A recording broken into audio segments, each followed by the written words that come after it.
ಮಿಗಡೇಶಿ ಪೊಲೀಸರ ವಶದಲ್ಲಿರುವ ಡ್ರೋನ್ ಪ್ರತಾಪ್ರನ್ನ ಬೆಂಗಳೂರಿಗೆ ತಂದು ವಿಚಾರಣೆ ನಡೆಸಲಾಗಿದೆ. ಕೊತ್ತನೂರು ಬಳಿ ಪ್ರತಾಪ್ರನ್ನ ಕರೆದೊಯ್ದಿದ್ದು ವಿಚಾರಣೆ ನಡೆಸುತ್ತಿದ್ದಾರೆ. ಬ್ಲಾಸ್ಟ್ಗೆ ಏನೆಲ್ಲ ಸಾಮಗ್ರಿ ಬಳಸಿದ್ರಿ, ಈ ಹಿಂದೆ ಎಲ್ಲೆಲ್ಲಿ ಟ್ರಯಲ್ ಬ್ಲಾಸ್ಟ್ ಮಾಡಿದ್ದೀರಿ, ಇದರ ಉದ್ದೇಶವೇನು ಅನ್ನೋದರ ಬಗ್ಗೆ ಮಾಹಿತಿಯನ್ನ ಪಡೆಯುತ್ತಿದ್ದಾರೆ. ನಿನ್ನೆ ಬೆಳಿಗ್ಗೆಯೂ ಪೊಲೀಸರು ಡ್ರೋನ್ ಪ್ರತಾಪ್ನನ್ನ ಬೆಂಗಳೂರಿಗೆ ಕರೆತಂದು ಸ್ಥಳ ಮಹಜರು ನಡೆಸಿದ್ರು. ಪಿಜಿ ಮಾಲೀಕ ಕಟ್ಟಡ ಮಾಲೀಕನ ಜಗಳದಲ್ಲಿ ಹುಡುಗರು ಬೀದಿಗೆ ಬಂದಿರೋ ಘಟನೆ ಬೆಂಗಳೂರಿನ ಬಿಟಿಎಂ ಲೇಔಟ್ನಲ್ಲಿ ನಡೆದಿದೆ.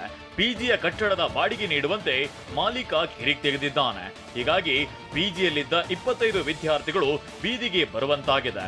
ಬಟ್ಟೆ, ಲ್ಯಾಪ್ಟಾಪ್, ಪುಸ್ತಕ ಪಿಜಿಯಲ್ಲಿ ಉಳಿದಿರೋದ್ರಿಂದ ದಿಕ್ಕು ತೋಚದೆ ಆಗ್ನೇಯ ವಿಭಾಗದ ಡಿಸಿಪಿ ಕಚೇರಿಗೆ ದೂರು ಕೊಟ್ಟಿದ್ದಾರೆ. ಬಸ್ ನಿಲ್ದಾಣ, ಸಿಗ್ನಲ್ ಆಯ್ತು, ಇದೀಗ ನಮ್ಮ ಮೆಟ್ರೋ ಪ್ರಯಾಣಿಕರಿಗೂ ಭಿಕ್ಷುಕರ ಕಾಟ ಎದುರಾಗಿದೆ. ಮೆಟ್ರೋ ರೈಲಿನಲ್ಲಿ ವಿಶೇಷ ಚೇತನ ವ್ಯಕ್ತಿ ಪ್ರಯಾಣಿಕನಂತೆ ಬಂದು ಭಿಕ್ಷಾಟನೆ ಮಾಡಿದ್ದಾನೆ. ಚಲ್ಲಘಟ್ಟದಿಂದ ವೈಟ್ ಫೀಲ್ಡ್ ನಡುವಿನ ಮಾರ್ಗದ ಮೆಟ್ರೋದಲ್ಲಿ ಭಿಕ್ಷುಕನನ್ನ ಕಂಡು ಪ್ರಯಾಣಿಕರು ಶಾಕ್ ಆದ್ರು.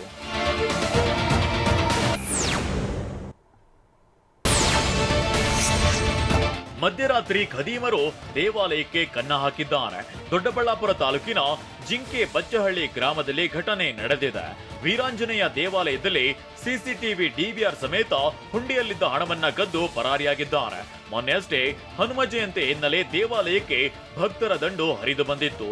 ಆದ್ರೆ ಮಧ್ಯರಾತ್ರಿ ದೇವಾಲಯದ ಬಾಗಿಲು ಒಡೆದು ಹುಂಡಿಯಲ್ಲಿದ್ದ ಹಣವನ್ನ ದೋಚಲಾಗಿದೆ.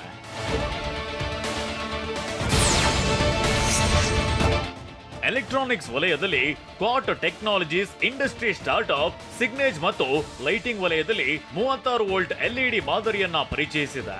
ಇದು ಎಲೆಕ್ಟ್ರಾನಿಕ್ ಉದ್ಯಮದ ಮೊದಲ ಎಲ್ಇಡಿ ಮಾದರಿಯಾಗಿದ್ದು 10 ವರ್ಷಗಳ ಗ್ಯಾರಂಟಿಯೊಂದಿಗೆ ಅನಾವರಣವಾಗಲಿದೆ.